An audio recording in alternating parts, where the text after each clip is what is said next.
네, 안녕하세요. 예, 어제 수업이 녹음이 안 돼서 불편을 드려서 죄송하고요. 오늘 수업해서 시험 범위까지 다 마무리 지으려고 합니다.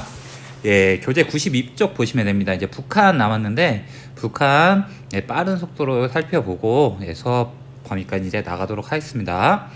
내일은 이제 마지막 시간인데 선생님하고 이제 풀어보지 못했던 마지막 문제들 다 풀면서 수업을 정리하도록 하겠습니다. 북한의 자연환경과 자원이라는 부분인데요. 북한의 자연환경 봅시다. 자연환경. 북한의 자연환경은 이미 우리가 앞에서 기후랑 지형을 이미 다 배웠어요. 배웠기 때문에 크게 어렵지 않고 앞부분들을 좀 다시 기억하는 차원에서 공부를 하시면 될 것 같습니다. 첫 번째 지도를 보면 이제 북한의 행정구역 지도가 나와요. 그래서 선생님이 지난 시간에 이제 우리나라 지역 구분에서 행정구역에 대해서 설명을 했었는데 이렇게 묶일 거예요. 이렇게 묶여서 여기까지를 뭐가 되냐면 이렇게 묶여서 함경북도하고 함경남도가 있으니까 여기가 바로 우리가 배웠던 함경도가 돼요. 함경도가 되고 그 다음에 이쪽으로 오니까 평안남도하고 자강도, 평안북도하고 묶어서 여기가 뭐가 되냐면 평안도가 되겠죠. 평안도가 되고 그 다음에 항해남도하고 항해북도하고 이렇게 묶어서 이제 항해도가 되겠죠. 항해도. 여기가 이제 항해도가 돼요.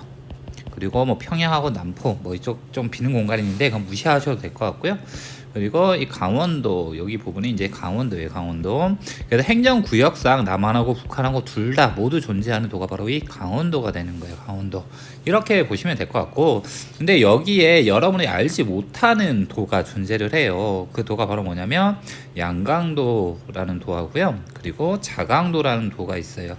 여기는 우리나라의 전통적인 행정구역과 다른 행정구역이에요. 북한에서 새롭게 만든 행정구역에 해당하는데 그 이유는 뭐냐면 이 두 가지 도를 만든 이유는 북한의 주체 사상을 좀 강조하기 위해서 주체 사상, 그냥 북한의 김일성을 비롯한 그 백두 혈통의 주체 사상 그런 것들을 강조하기 위해서 만든 도이기 때문에 크게 신경 안 써도 돼요. 시험 문제를 안 나와요.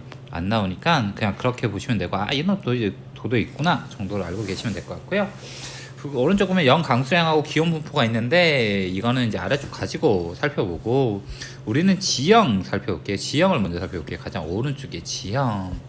그래서 북한은 이렇게 생겼어요. 이렇게 생겼으니까 평야 지역을 보니까 평야 지역이 거의 서쪽에 이렇게만 존재를 하고 남쪽에 이렇게 동쪽에 일부 이렇게 존재하는 걸 볼 수가 있죠. 그래서 북한의 전체 면적을 보니까 평야보다는 산지 지형이 훨씬 더 많더라 이렇게 보면 될 것 같고요. 그래서 북한의 우리가 기억해야 될 주요 산맥은 이렇게 함경산맥 있죠. 함경산맥이 존재를 하고 그리고 이렇게 낭림산맥이 존재를 하고 지금 얘기하는 것들이 이제 선생님이 얘기했던 경동성 요구 운동과 관련된 1차 산맥에 해당하는 산맥들에 해당하죠. 그래서 이 두 가지 산맥이 있고 대부분 산지 지형이 많더라 이렇게 지형적으로 봤을 때 산지가 훨씬 더 많더라 이렇게 보면 되고요. 산지가 많기 때문에 당연히 뭐에 영향을 줄 수밖에 없냐면 농업에 영향을 줄 수밖에 없겠죠. 평야에서 농사를 지을 수밖에 없는 작물이 뭐가 있을까요? 쌀이겠죠. 쌀. 그래서 북한은 쌀의 생산량이 남한보다 평야가 부족하기 때문에 적을 수밖에 없겠죠. 물론 기술력하고 뭐 비료나 이런 것들 때문에도 생산량이 적긴 하지만 기본적으로 전체적으로 지형적인 영향과 기후적인 영향이 뭐 그런데 영향을 주더라 이렇게 보면 되고요. 여기서 선생님하고 좀 표시하고 싶은 건 뭐냐면 강이에요. 강을 표시할 거예요. 강. 북한에서 강을 이제 표시할 건데 우리나라는 여러분이 이미 알다시피 동구서저죠. 그래서 분수계가 동쪽으로 치우쳐 있죠. 그래서 대부분 하천은 서쪽으로 유입되죠. 그래서 북한의 이 백두산을 기점을 발현해서 이렇게 중국과 경계에서 이렇게 흘러가는 강이 하나가 있어요. 이 강을 뭐라고 얘기하냐면 압록강이라고 얘기하죠. 압록강. 반대로 북한에서 북한 백두산에서 발현해서 동쪽으로 이렇게 흘러 들어가는 강이 하나가 있어요. 이게 두만강이죠. 두만강. 그래서 두만강이 동쪽으로 유입되는 하천 중에서 가장 규모가 큰 하천이 되죠. 네, 이 하천이 있고 그 아래쪽에 이렇게 흘러가는 강이 하나가 이렇게 있는데 이거 이미 배웠어요. 청천강이에요. 청천강. 청천강 하면 뭐가 들어오죠? 지리를 배운 학생은 청천강 하면 뭐가 떠올려냐면 청천강 중상류는 비가 많이 오는 다우지다 이렇게 기억하셔야 되고요. 역사를 좋아하는 학생들은 청천강은 살수대첩하고 연관된 그런 강이 되죠. 이렇게 보면 될 것 같고 그 아래쪽에 이제 평양을 관통하는 이렇게 평양이 존재하는 곳을 관통하는 이 지역으로 흘러가는 강이 바로 뭐냐면 대동강이 되죠. 대동강. 그래서 북한에서 강은 다 알 필요 없고 그냥 압록강, 청천강, 대동강, 두만강 정도가 있다 이렇게 보면 될 것 같고요.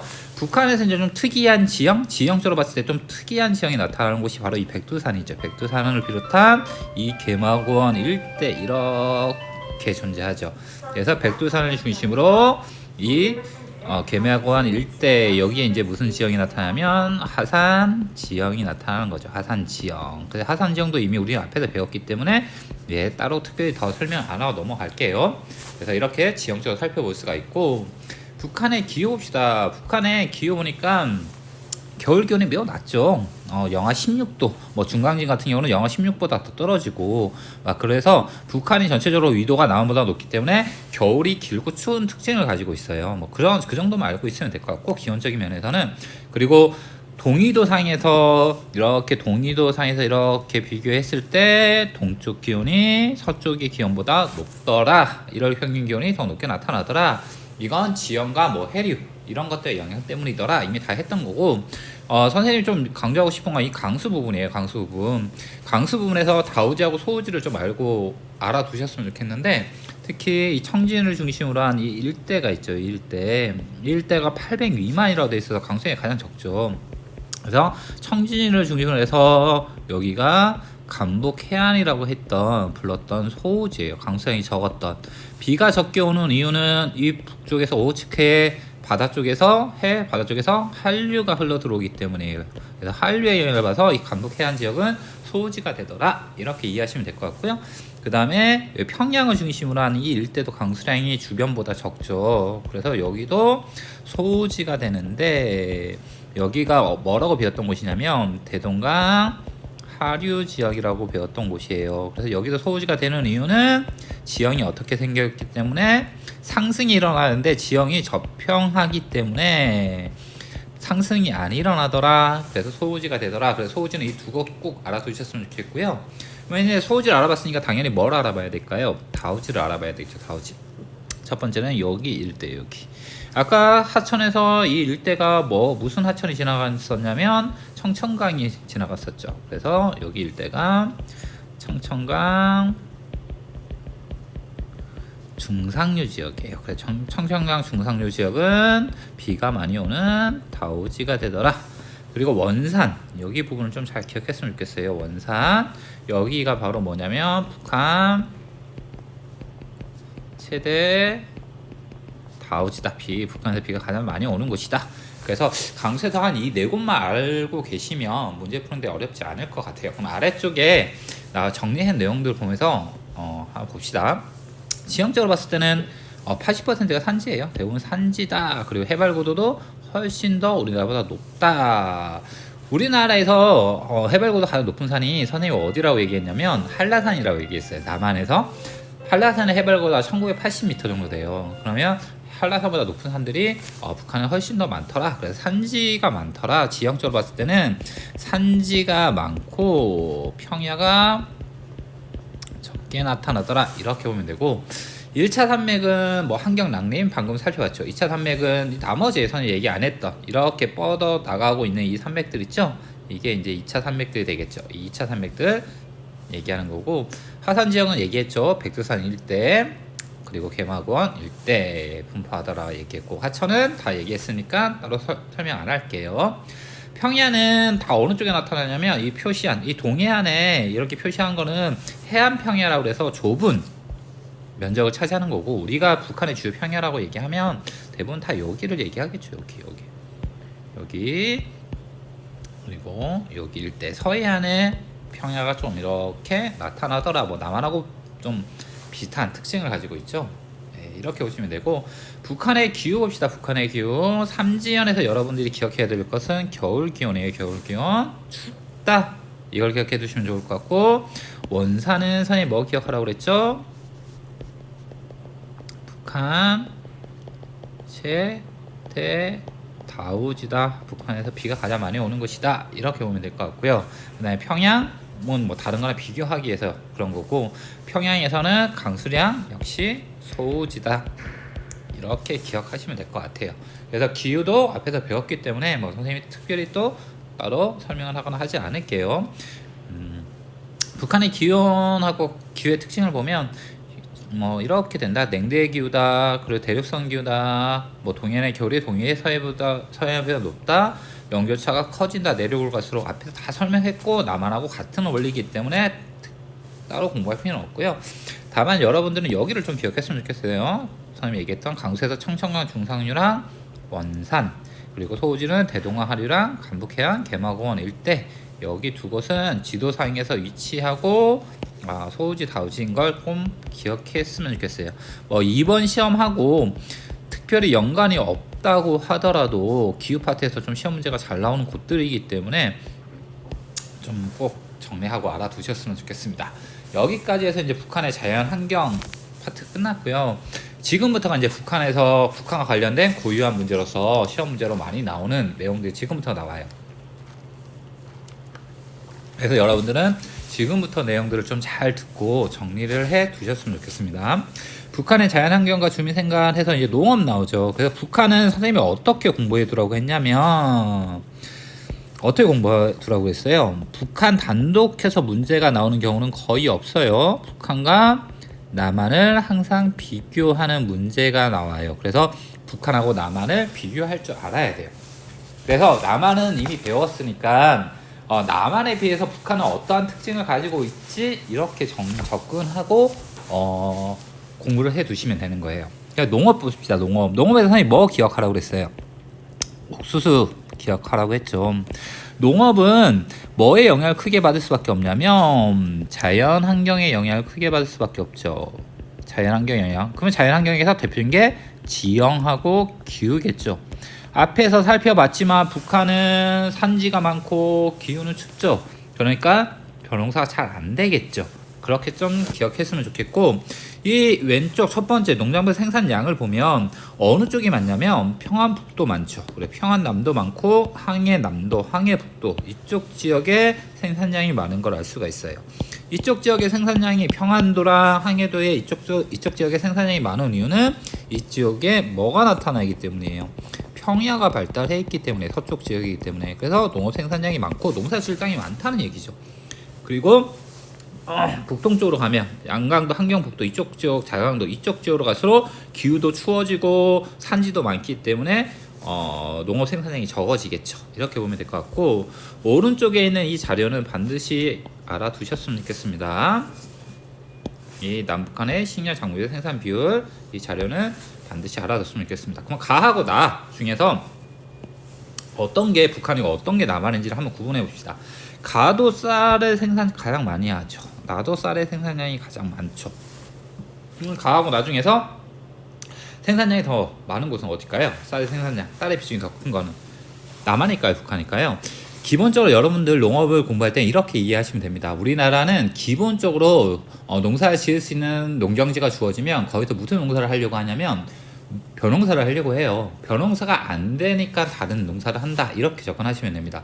그러면 가는 쌀이 생산량이 많다는 것은 다시 말하면 평야가 발달해 있다, 이 말이 되는 거예요. 그러면 남한하고 북한 중에서 남한이 평야가 더 많죠. 그래서 가가 뭐가 되냐면 남한이 돼요. 남한. 그러면 자연스럽게 나는 북한이 되죠. 북한. 그래서 북한도 쌀의 생산 비중이 가장 크기는 해요. 근데 남한과 비교했을 때 그 비율이 훨씬 떨어지죠. 그래서 북한에서는 옥수수를 기억하라고 하는 이유가 뭐냐면, 북한에서는 이제 벼농사가 안 되니까 지형수로 산지가 많고, 그리고 기후가 추우니까 재배할 수 있는 기간이 짧잖아요. 그러니까 벼농사를 못 짓고 무슨 농사를 대신 짓냐면 옥수수 생산량이 많은 거예요. 옥수수. 그래서 옥수수의 생산량이 많은데, 옥수수의 말이 꼬이네요. 북한에서 옥수수의 생산량이 많을 수밖에 없는 이유는 냉대 기후적 특성과 산지 지형의 지형적인 특성 때문에 옥수수의 생산량이 많다. 이렇게 보시면 됩니다. 됐습니까? 그러니까 논농사를 짓고 싶은데 벼농사를 지을 만큼의 충분한 재배 기간이 확보가 안 돼요. 기후가 춥기 때문에. 그게 첫 번째 옥수수의 비율이 높은 이유고, 두 번째는 옥수수는 경사지에서 재배 가능한데 산지가 많죠. 산지가 많으니까 경사지가 많단 말이에요. 그러니까 옥수수를 재배할 수밖에 없습니다. 그래서 이렇게 얘기하시면 되고, 이 옥수수에 대해서 선생님이 한 가지 정리할게요. 이건 반드시 필기에 두고 알아두셨으면 좋겠습니다. 남한에서 옥수수하고 북한에서의 옥수수의 차이를 얘기할게요. 남한에서의 옥수수, 북한에서의 옥수수. 북한은 여러분들이 이미 익히 알고 있다시피 식량난이 심하죠. 그러니까 쌀로 모든 식량을 충당할 수 없으니까 옥수수를 가지고 그 식량을 보충하는 거예요. 그래서 북한의 옥수수는 식량이라고 생각하면 돼요. 식량으로 주로 사용된다고 생각하면 되고, 남한의 옥수수는 여러분들 옥수수를 식량, 밥처럼 먹지는 않잖아요. 그렇죠? 간식처럼 먹죠. 그리고 남한에서 옥수수를 가장 많이 먹는 것은 무엇이냐면 가축이죠. 그래서 남한에서 옥수수는 주로 사료용으로 주로 이용되더라. 이렇게 보면 되고요. 그래서 뭐 이 정도 알아두시면 될 것 같아요. 그래서 남한하고 북한을 구분할 때는 쌀의 비율 보면 될 것 같아요. 쌀의 비율 보면 될 것 같고, 뭐 이렇게 보면 되고, 총 생산량을 보면 남한이 4707 1000톤이죠. 그리고 북한이 4823 1000톤이죠. 북한이 남한보다 생산량이 더 많죠. 그럼 북한의 농업이 더 발달했네? 이렇게 생각하면 안 돼요. 왜 그러냐면 남한은 농업인 1차 산업보다 2차, 3차 산업의 비중이 높기 때문에 농업의 그 비중이 작은 것 뿐이고, 북한은 1차 산업의 비중이 크기 때문에 생산량이 많은 거예요. 근데 아이러니한 건 뭐냐면 남한의 재배 면적은 962예요. 근데 북한의 재배 면적은 1860이죠. 2배 차이 나죠. 그러니까 농사를 짓는 땅이 남한은 북한보다 북한의 절반밖에 안 돼요. 근데 생산량은 얼마 차이가 안 나요. 그러니까 생산성은 훨씬 남한이 좋은 거죠. 그러니까 기술적으로 훨씬 뛰어난 기술적으로 농업이 더 발달해 있는 거예요. 다만 농사를 짓는 농업의 비중이 남한이 적기 때문에 생산량이 적은 것 뿐이에요. 네, 이 말 좀 이해되셨죠?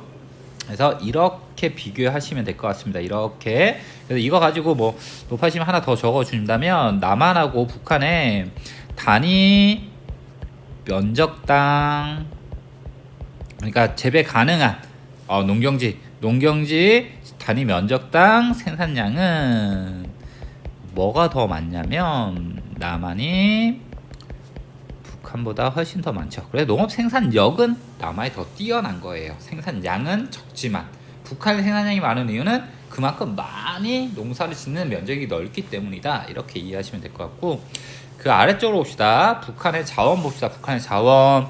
선생님이 북한의 자원에서 두 가지 기억해 두라고 했는데 뭐 썰어 넣겠죠? 석탄하고 수력. 이렇게 알아두시면 될 것 같습니다. 북한은 폐쇄적인 국가잖아요. 다른 나라하고 무역을 많이 안 하죠. 그러면 북한에서 생산되지 않는 자원을 쓰려면 수입해서 쓸 수밖에 없겠죠. 근데 다른 나라하고 무역을 많이 안 하는 폐쇄적인 국가이기 때문에 북한 내에서 생산되는 자원들을 주로 사용할 수밖에 없겠죠. 그래서 북한 내에서 주로 생산되는 게 뭐냐면 석유가 많이 생산되진 않겠죠. 물론 생산 안 된다고 얘기할 수도 없고, 그래서 석탄이 많이 생산되고 수력이 발전에 있어서 이 두 가지의 의존도가 매우 높게 나타날 수밖에 없어요. 이렇게 보시면 되고, 그래서 북한의 주요 발전 설비 용량 보면 남한하고 비교할 때 뭐가 없죠? 원자력이 없죠. 원자력 발전이 없어요. 원자력 발전이 없어요. 북한 핵무기도 있고 막 그런데 왜 원자력 발전 안 하지?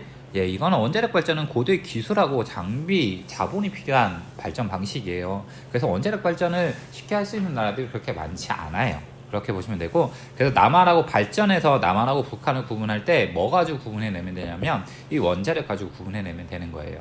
됐습니까? 그러면 하력을 봅시다. 하력은 어디 있냐면 평양을 중심으로 이렇게 모여 있죠. 그래서 평양을 중심으로 여기에 하력이 있고, 그리고 나머지 지역들은 다 뭐가 있냐면 이렇게, 여기가 이제 지형이 가파르고 두만강도 있고 압록강도 있고 막 그렇잖아요. 그러니까 이쪽 지역은 이제 수력이 이렇게 입지해 있죠. 이렇게 될 수밖에 없는 이유가 뭐냐면 선생님이 화력 발전의 가장 큰 장점은 뭐라고 그랬어요? 발전소 규모가 작더라. 발전소 규모가 작으니까 발전소 건설 비용이 짧아서 소비지 근처에 입지하더라. 화력은 소비지 근처에 입지하더라. 그럼 북한에서 전력을 가장 많이 소비하는 지역은 어딜까요? 당연히 평양이겠죠. 그러니까 평양 근처에 화력 발전이 이렇게 입지해 있다. 이렇게 보면 되고, 북한의 1차 에너지 소비 구조 봅시다. 총 에너지 소비량 80년에 비해서 2016년에 떨어지고 있죠. 그래서 우리가 뭐 유명한 인터넷에서 떠도는 그런 사진이 있죠. 밤에 인공위성에서 찍은 남한하고 한반도의 모습을 보면 남한만 불빛이 있죠. 북한은 없죠. 그게 북한도 에너지난에 많이 시달리고 있다. 이렇게 보면 되고, 북한의 1차 에너지 소비 구조를 순서로 얘기하면 가장 많이 쓰는 게 뭐가 되냐면 석탄이 되죠. 2016년. 그리고 두 번째가 수력이 되고, 그리고 세 번째가 석유가 되고, 그 다음에 마지막에 기타인데 뭐 기타는 무시해도 되고요. 이렇게 보면 됩니다. 이렇게 구조를 가지게 되는 이유는 뭐라고 그랬어요? 석탄하고 수력은 뭐 할 수 있냐면 석탄하고 수력은 북한에서 뭐냐면 자체 생산할 수 있죠. 그러니까 자체 생산하는 거니까 석탄하고 수력을 사용이 많을 수밖에 없고, 석유는 뭐 해야 되는 자원이냐면 수입해서 써야 되는 자원이죠. 수입해야 되니까 다른 나라하고 무역을 많이 안 하다 보니까 석유를 잘 수입 못 하겠죠. 그러니까 석유 소비량이 줄을 수밖에 없는 이런 문제점을 가지고 있고, 네, 이렇게 보시면 됩니다. 아래쪽에 남한하고 한번 비교해 봅시다. 북한하고 남한하고 이렇게 쭉 비교해 보면 남한은 뭐가 없냐면, 북한에 뭐가 없냐면 얘 없죠. 천연가스. 북한 천연가스 없고, 그리고 원자력 없죠.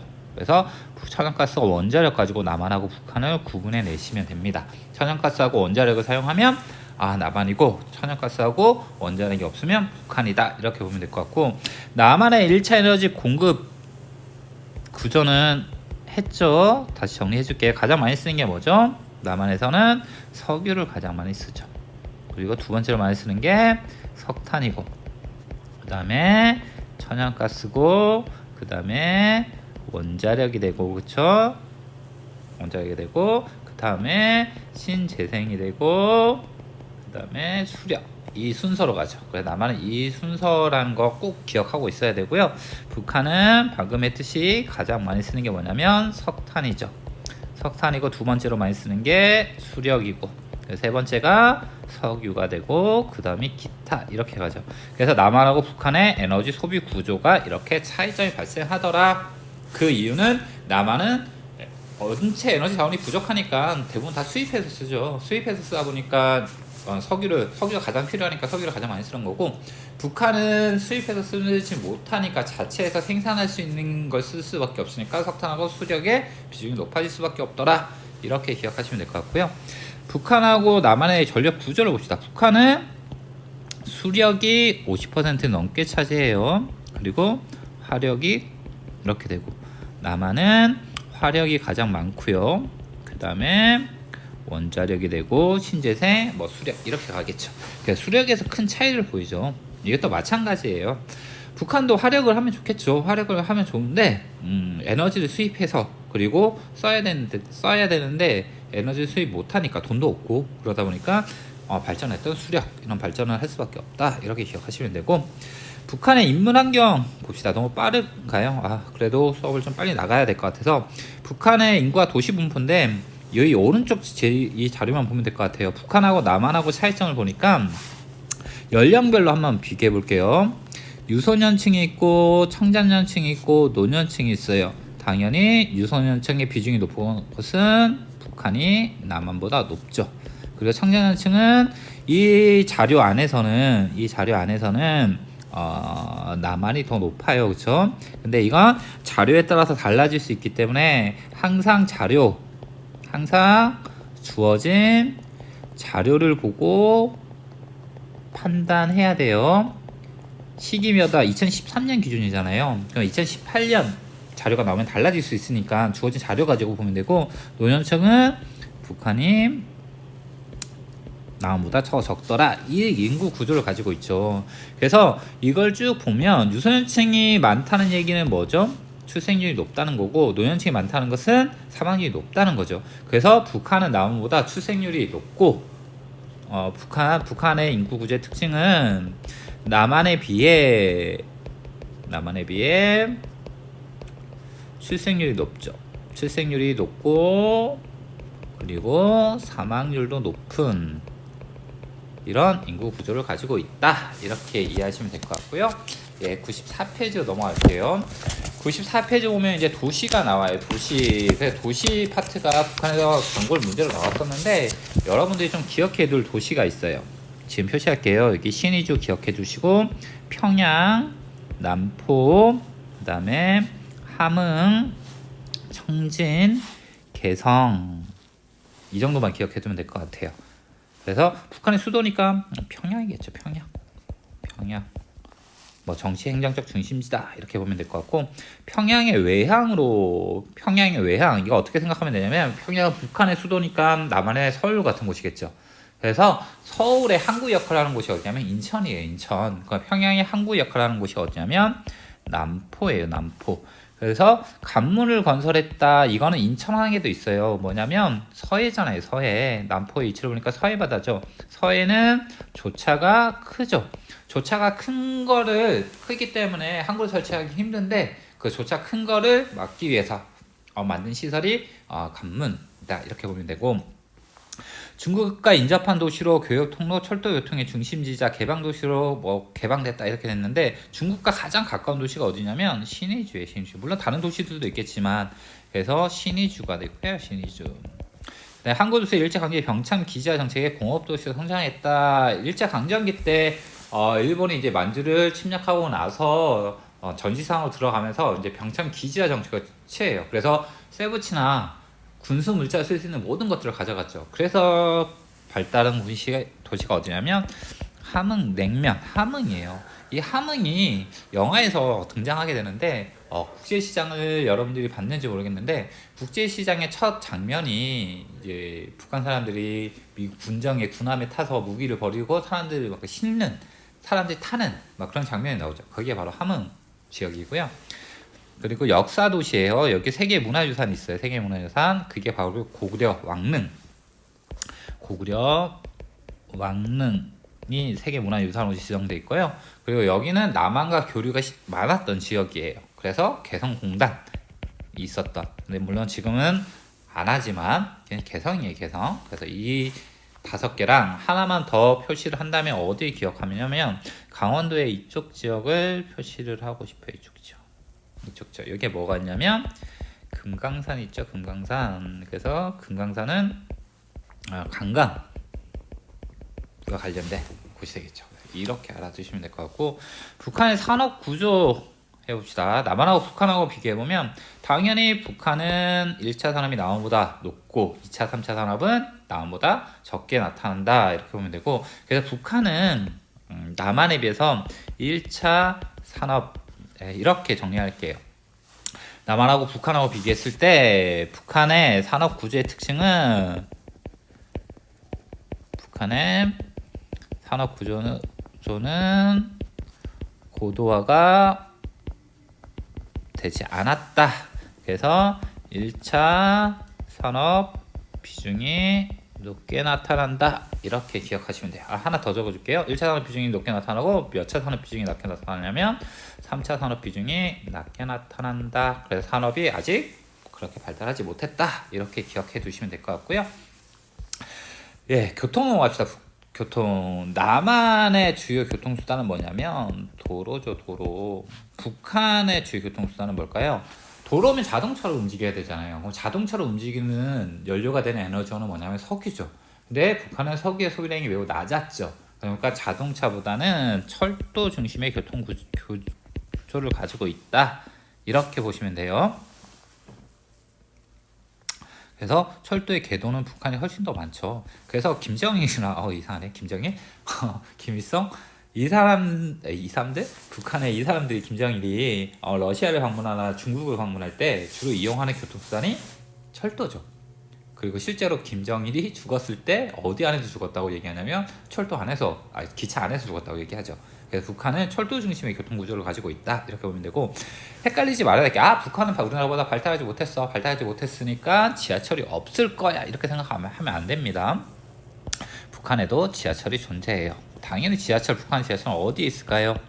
평양에 있겠죠. 평양. 그래서 평양에 지하철이 존재하더라, 이렇게 보면 되고, 오른쪽 표는 선생님이 북한하고 남한을 비교해 놓은 자료를 이렇게 좀 실어 놓은 거거든요.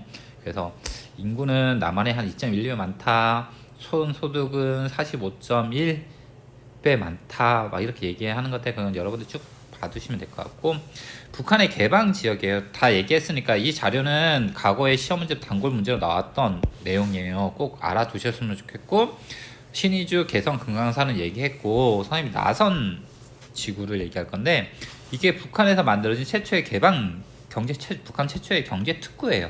북한에서 처음으로 경제 특구를 만들어서 개방했던 지역이에요. 그런데 실패를 했어요. 북한이 중국처럼 개방해서 경제를 발전시키고 싶었는데 북한에 투자할 만한 나라가 없어요. 중국처럼 소비 시장이 큰 것도 아니고 메리트가 없죠. 그러다 보니까 이 나선 경제특구 지역이 실패하게 됐다, 이렇게 보면 될 것 같습니다. 여기까지 해서 이제 북한의 모든 수업 내용은 끝났고, 96페이지의 문제 풀고 오늘 수업 마칠게요. 좀 수업이 길어도 좀 이해해 주세요. 아이고. 1번 문제 봅시다. 다음 자료는 조선시대의 전통 지역 구분이에요. 가는 것이다. A에 대한 거 보자. 천년간 지면에 유래했습니까? 예. 동해와 맞닿아 있습니까? 예. 영동과 영서지방으로 구분됩니까? 동해와 맞닿아 있어. 천년간에서 동해하고 맞닿아 있으니까 동쪽이나 북동쪽으로 가야 되겠죠. 그러니까 여기는 영동과 영서지방으로 구분됐으니까 여기는 간동지방이 되고, 지금의 뭐가 되냐면 강원도가 되겠죠. 그리고 아닌 여기는 뭐가 되냐면 간북지방이 되고, 지금의 뭐가 되냐면 함경도가 되겠죠. 그리고 동해와 맞닿아 있지 않으니까 이제 서쪽으로 가야 되겠죠. 그러니까 C가 간서지방이 되고, 지금의 행정구역으로 봤을 때는 평안도가 되겠죠. 금강 남쪽을 가리킵니까? 금강 호강이라고 얘기했어요. 호강의 남쪽이니까 호남이 되겠죠. B는 호남이 되고, 전라도가 되겠고, 조령 고개의 남쪽이다. 그래서 영의 남쪽. 그래서 이는 영남이 되겠네요. 영남이 되고, 지금의 경상도가 되겠죠. 됐습니까? 그래서 이렇게 매치시킬 수 있어야 됩니다. A는 대부분 낙동강 유역에 해당한다. 낙동강 유역은 A가 아니라 E가 되겠죠. E. B는 경지 중 밭의 비율이 논의 비율보다 높다. B를 보니까 전라도죠. 전라도는 우리나라에서 가장 평야 지역이 발달한 곡창지대죠. 그러니까 논의 비율이 밭의 비율보다 더 높겠죠. B는. C에는 북한의 최초의 경제특구가 위치했다. 최초의 경제특구가 뭐였죠? 방금 했죠. 나선지구죠. 나선지구는 함경도에 있죠. 함경도니까 C가 아니라 어디에 위치했냐면 D에 위치했다, 이렇게 봐야 되겠죠. D의 전통 중심 도시는 함흥과 경성이 있다. 그래서 함경도, 이렇게 얘기하죠. 그래서 정답은 4번이 되겠네요. 4번 함경도. 이는 오늘날 행정구역상 충청권에 해당한다. 이는 행정구역상 충청권이 아니라 경상권이 되겠죠. 그래서 정답은 4번이 됩니다. 됐죠? 2번 문제 봅시다. 그래프는 남한과 북한의 식량 작물 생산 현황을 나타낸 것이다. 이에 대한 설명을 옳은 것은, 이렇게 쭉 나왔죠. 역시 옥수수 있죠. 이렇게 봅시다. 남북한의 식량 작물 생산 비중 봅시다. 남한하고 북한에서 가장 많이 사용되는 건 뭘까요? 선생님이 얘기했죠. 우리나라 사람들은 주어진 농경지에서 가장 먼저 생각하는 거는 벼농사다. 그러니까 남한하고 북한에서 가장 많이 생산하는 건 쌀이에요. 쌀이고, A가 뭘까요? 북한의 비중이 높은 옥수수가 되고, 그 다음에 그럼 당연히 B는 뭐가 되냐면 맹류가 되겠죠. 그러면 A의 비중이 높은 간은 어디가 될까요? 그렇죠. 북한이 되겠고, C의 비중이 높은 나는 남한이 되겠죠. 문제 다 풀었네요. 간은 북한, 나는 남한에 해당한다. 바뀌었으니까 틀렸고, A는 옥수수는 북한의 나무보다 자급률이 높다. 맞죠. 생산량 비중이 높으니까. 그렇죠. 남한은 옥수수 많이 사용해요. 사료용으로. 정리해 줄게요. 정답은 2번이 되는데 남한은 옥수수를 사료용으로 사용해요. 근데 대부분 뭐 할까요? 대부분 수입하겠죠. 그래서 자급률이 낮겠죠. 남한은 쌀 말고는 자급률이 높은 작물이 없어요. 이렇게 보시면 될 것 같고, B 맹류는 강원도가 전라남도보다 생산량이 많다. 맹류 생각해 봅시다. 맹류는 보리죠. 쌀의 그루가리 작물로 재배된다고 했죠. 겨울을 나야 되죠. 그래서 겨울이 어떤 곳? 따뜻한 곳에서 생산량이 많다. 그러면 강원도하고 전라도 중에서 따뜻한 곳은 전라남도니까 전라남도에 생산량이 많다. 이렇게 봐야 되는 게 맞을 것 같고, C는 쌀은 간서지방보다 강북지방에서 주로 재배된다. 쌀은 평야 지역이에요. 그러면 간서지방은 서쪽이니까 평야가 많을 거고, 강북지방은 북쪽이고 동쪽이다 보니까 산지가 많겠죠. 그러니까 주로 재배되는 것은 간서지방이 되겠고, A는 옥수수는 논이 아니라 밭이 되고요. C 쌀은 논에서 주로 재배되겠죠. 그래서 정답은 2번이 되겠네요. 2번 됐죠. 3번 봅시다. 이제 북한의 자원과 관련된 거예요. 한번 풀어봅시다. 가, 나는 수력, 화력, A씨는 석유, 석탄, 수력 중 하나임. 이렇게 돼 있죠. 북한의 발전 설비 용량 변화, 북한의 1차 에너지. 그럼 북한에서 1차 에너지 중에서 가장 많이 쓰는 A는 뭘까요? 석탄이죠. 가장 많이 쓰는 거. 두 번째가 뭐였죠? B가 수력일 거고, 그리고 C가 뭘까요? C가 석유겠죠. 이 순서는 알고 계셨으면 좋겠습니다. 그래서 북한은 석탄, 수력, 석유 이 순서로 소비 구조가 많다. 이렇게 보면 되고, 가하고 나중에서 가는 뭐가 될까요? 가. 발전 설비 용량이에요. 발전 설비 용량이 더 많았던 것은 수력이죠. 수력. 그리고 나는 화력이 되고, 역시 최근 자료를 보면 됩니다. 북한에서 가는 평양 그 주변 지역에 주로 분포한다. 평양은 북한의 가장 큰 소비 지역이니까 화력이 주로 분포하겠죠. 그래서 가가 아니라 나가 될 거고, 가는 나보다 발전 과정에서 대기오염 물질 배출량이 많다. 수력은 화력보다 대기오염 물질 배출량이 적죠. A의 생산량은 북한의 남한보다 많다. 석탄의 생산량은 북한의 남한보다 많다. 맞는 말이죠. 그러니까 북한이 A를 많이 쓰는 거죠. 그래서 정답은 3번이 되겠네요. 북한에서 B 수력은 C 석유보다 수입 의존도가 높다. 수력은 수입 안 하죠. 네, 틀린 말이고, 남한에서 C는 석유는 수송용으로 가장 많이 이용되죠. 그래서 정답은 3번이 되겠네요.